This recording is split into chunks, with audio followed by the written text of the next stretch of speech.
অনেক দিন আগে একটা জালিম বাদশা ছিল, জোর করে করে মানুষকে নিজেদের আয়ত্ত করে রাখত, নিজেকেই নিজে খোদা বলে দাবি করত, মানুষকে আল্লাহর ইবাদত করতে দিত না, আল্লাহর আরাধনা ইবাদত উপাসনা করতে দিত না। সব বাদশা জোর করে জনগণ দ্বারা নিজের প্রভুত্ব বিস্তার করেছে। এমন সময় তার অধীনস্থ একজন জাদুকর ছিল। বাদশা ওই জাদু বিদ্যা দিয়া জনগণকে নিজের বশে রাখত। কথা বলেন তো দেখি, আল্লাহ যদি ইশারা করে কারো শক্তির কি ক্ষমতা আছে?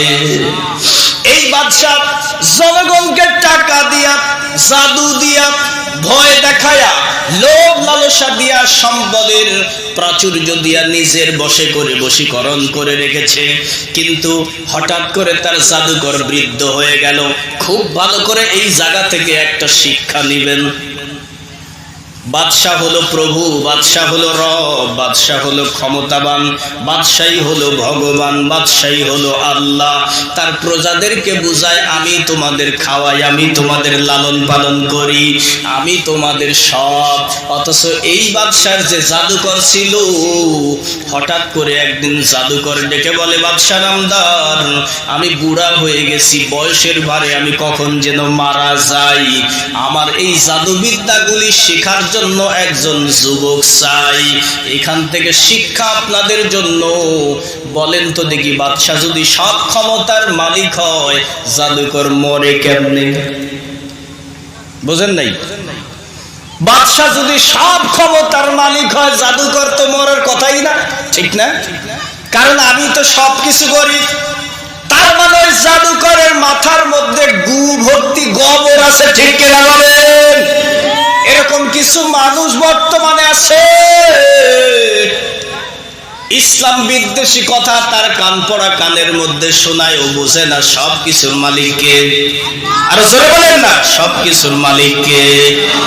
আল্লাহ হলেন সব ক্ষমতার মালিক, সব কিছুর মালিক। তারপর এই নালায়েক গোলাম মানুষগুলি, মূর্খগুলি, গাধাগুলি নেতাদেরকে সব কিছুর মালিক মনে করে। জোরে কোন ঠিক কিনা? ও মনে করে ওরাই আমাদের সব। জাদুকর বলছে, মহামান্য রাজা, একজন যুবক আমার কাছে দেন, তারে আমার জাদুবিদ্যাগুলি সুন্দর করে শিখায় দিয়া যায়, যা আপনার পরবর্তীতে কাজে লাগবে। বন্ধুগণ, আমার ভাইয়েরা, অথচ সেই জাদুকর জানে কিছুদিন পরে আমার মৃত্যু হয়ে যাবে। তার মানে বোঝা গেল ওই মরণ ঠেকাবার ক্ষমতা বাদশার নাই। জোরে কোন ঠিক কিনা? তাহলে মরণ ঠেকানোর ক্ষমতা কার হাতে? আরো জোরে বলেন, কার হাতে? যিনি জীবন দিয়েছেন, যিনি জীবন দিয়েছেন সেই আল্লাহ মৃত্যু দেওয়ার মালিক। সুম্মা ইলাইনা তুরজাউন। আল্লাহ বলেন, বান্দা এদিক সেদিক যেদিকেই যাও না কেন, জায়গা মতো আমার কাছে আসা লাগবে। আল্লাহ ডেকে বললেন, ইন্নাহু আলা রাজইহি লাকাদির। বান্দা তুমি যেখানেই যাও, যেখানে দৌড়াও, টাইম মতো আমার কাছে তোমার ধরা দেওয়াই লাগবে। ইয়াউমা তুবলাস সারাইর, তোমার গোপনীয়তা যা আছে সেই দিন সব তোমার কাছে প্রকাশ করে দেব। ইয়াউমা তুবলাস সারাইর, যত কিছু আছে সব সেই দিন তুমি দেখতে পাবে। ফামালাহু মিন কুওয়াতি ওয়ালা নাসির। এই আয়াতটার ভিতরে আল্লাহ কত গুরুত্বপূর্ণ একটা কথা বলেছে। বান্দাকে ডাক দিয়া বলে, ফামালাহু মিন কুওয়া। এ বান্দা, তোমার কিসের ক্ষমতা, কিসের বাহাদুরি? কুওয়া, তোমার যে তাগুত, তোমার যে ক্ষমতা, তোমার যে বাহাদুরি, ওইগুলি তোমার কিছুই নাই, ঠিক কিনা বলেন? আমরা বাংলার জমিনেই দেখেছি যাদের অনেক ক্ষমতা ছিল, অনেক শক্তি ছিল, একটা শব্দ বললে গোটা বাংলাদেশ তোলপাড় হয়ে যেত, ঠিক না? কি বুঝেন নাই? একটা ইশারা করলে গোটা বাংলাদেশ এর পার থেকে ওপার হয়ে যায়। সেই মানুষগুলির কি ক্ষমতা আজকে আছে? কথা বলে না। যিনি সেনা প্রধান থাকেন, গোটা বাংলাদেশের সব সেনাবাহিনী তার কথায় উঠে বসে, ঠিক কিনা? সেই সেনা প্রধানকে যদি আজরাইল এসে বলে চলেন যাই, কি ধরে রাখা যাবে? শিকল দিয়ে জোর করে বেঁধে রাখবো, দেখি রাখা যায় কিনা, কি রাখা যাবে? বহুদিন আগে একটা গল্প শুনেছিলাম, একজন মারা যাবে, তার বড় ভাই পাশে দাঁড়িয়ে বলছে শরীরের যত ফুটা আছে সব ফুটাগুলি আটকায় রাখো যেন রুহুটা বাড়াইতে না পারে। এখন কিছুক্ষণ পরে দেখা গেল সে মরে গেছে, আর কোনো লড়াচড়া নাই, সারা শব্দ নাই। এবার বড় ভাই ক্ষিপ্ত হয়ে যারা ওই ফুটাগুলি ধরেছিল ওদের পিটাচ্ছার বলতেছে, কোন ফুটা দিয়ে বাইর হয়ে গেল, তোরা কেমনে ধরলি? আচ্ছা বলেন তো, এই রুহু কি চাপ দিয়ে ধরে রাখার জিনিস? কথা বলেন না, ধরে রাখার জিনিস? শরীরের ফুটা ফাটি যাই কয়টাই আছে, এইগুলি সব ধরলে তো এমনি মারা যাবে, ঠিক না বলে? এমনি মারা যাবে। আপনি যতই চেষ্টা করেন এটা রাখা সম্ভব, টাইম হলে ঠিকই চলে যাবে, কেউ রাখতে পারবে। যেতে হবে খালি হাতে, যেতে হবে খালি হাতে, সঙ্গে কেহ যাবে না, 3.5 হাত জায়গা পাবি, পাবি না রে বিছানা, ঠিক কিনা? আজকে তুমি যাদের লাগি এতই পাগল পারা, যেতে হবে একা একা, কেউ যাবে না তারা, ছাড়তে হবে মায়ার বাঁধন, ছাড়তে হবে মায়ার বাঁধন, সাধের এই বালাখানা, 3.5 হাত জায়গা পাবি, পাবি না রে বিছানা। এই পৃথিবী আমাদের স্থায়ী নয়, যাওয়াই লাগবে, যেতেই হবে। আল্লাহ ডেকে বলছেন ইমানদারদের গল্প শোনো, কি অপরাধের কারণে ইমানদারদেরকে পুড়িয়ে মারা হয়েছিল বান্দা। আল্লাহ রাব্বুল আলামিন ডেকে বলছেন, এবার এই বাদশাহ বলছে ঠিক আছে, একজন যুবক দিয়া দিলাম, তরুতাজা একজন যুবক দিয়া দিল। যুবকের কাজ হলো ওই জাদুকরের কাছে গিয়া জাদু শিক্ষা করা, নিয়মিত ডেইলি যাতায়াত করে।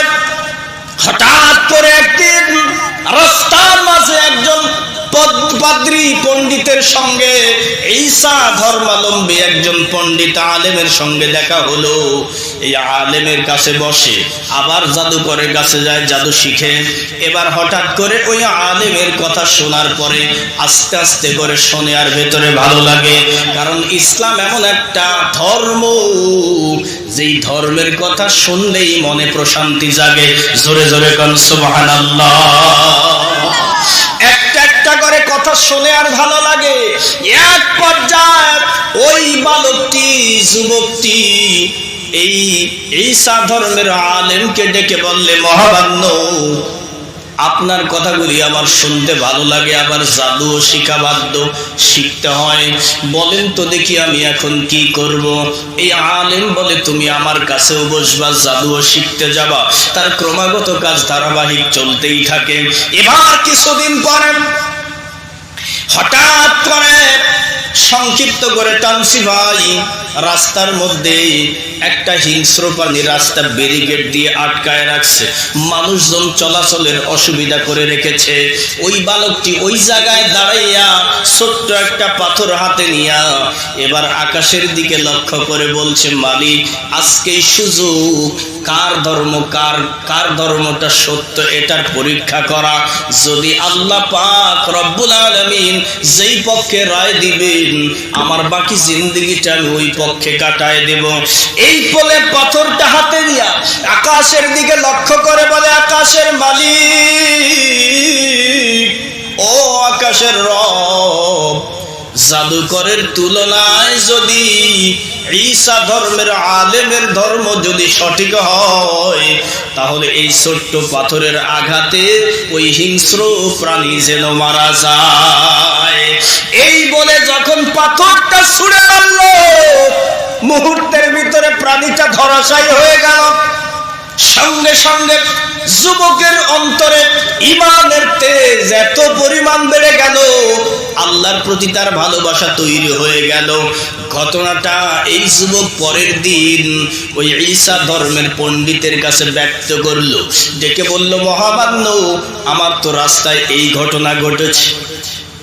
এবার ঈসা ধর্মের এই আলেম ডেকে বলে, সর্বনাশ, আমি এতদিন পর্যন্ত আল্লাহর ইবাদত বন্দেগী করে কি এমন হাসিল করলাম, তুমি আমার চাইতে বড় আল্লাহওয়ালা হয়ে গেছো। জোরে জোরে কোন সুবহানাল্লাহ।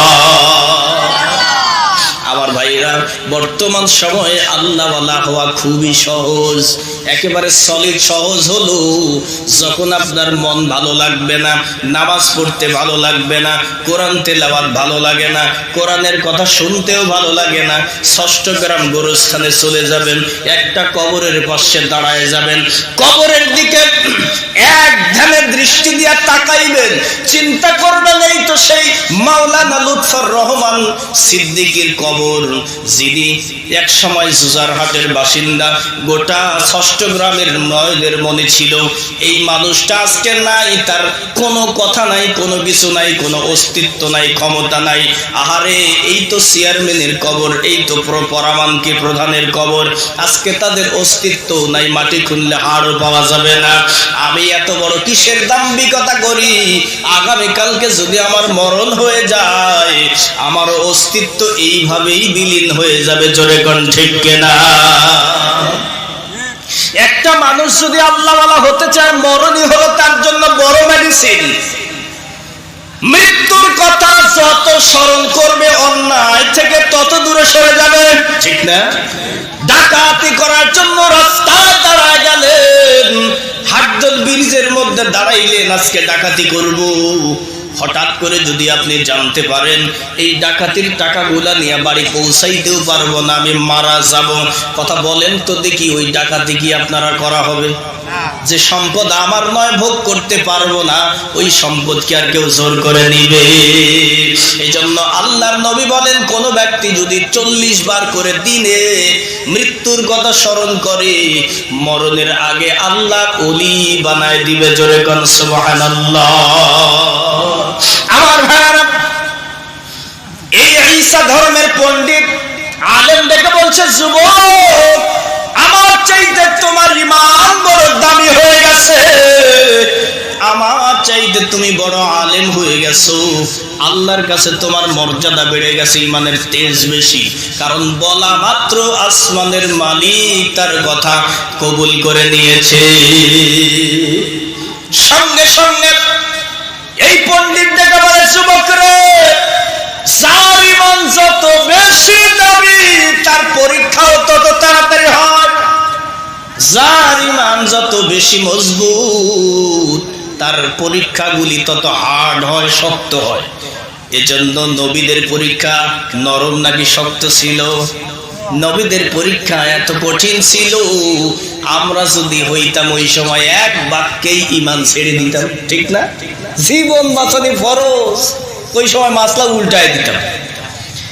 কিন্তু নবীদের বেলায় এটা হয় নাই, কারণ তাদের ঈমান সর্বোচ্চ শক্তিশালী। সুবহানাল্লাহ। আমার ভাইরা, এই আলেম ডেকে বলছে, খবরদার, যদি তুমি পরীক্ষায় পড়ো, আমার নামটা নিবে না, আমার নামটা বলবে না, আমার পরিচয় দিবে না। এরপরে আল্লাহ পাক রব্বুল আলামিন ওই যুবককে কিছু কেরামত দান করলেন। যুবক আল্লাহর দয়ায় ওই সময় সে কুষ্ঠ রোগীর শরীরে হাত দিলে কুষ্ঠরোগ ভালো হয়ে যেত, চোখে অন্ধ ব্যক্তির জন্য দোয়া করলে চোখের কানা সেরে যেত, বোবা কথা বলতে পারে না, তার জন্য দোয়া করলে আল্লাহ জবান ফুটায় দিত। লা ইলাহা